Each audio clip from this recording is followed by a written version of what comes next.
A while ago, someone asked me what's the difference between the function name 9 on the subtotal and 109.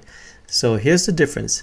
So let's say, for example, if you want to calculate a subtotal while you filter your data set, let's say I'm going to filter this, everything else except 2, you use a function name number 9. It does the calculation for you. But if you want to do a subtotal while your data set is hidden, you press Ctrl 9 to hide it, you use a function name 109. I guess in summary, if you have a filtered data set and you want to calculate a subtotal, you use a function name 9. But if you want to calculate a subtotal where you have either filtered data set or hidden data set, you use a function name 109. So there's another thing I want to show you here. We baseline that when you do a filter, let's say I'm going to filter off 2 and show 1 and 3, you know that function name 9 is affected.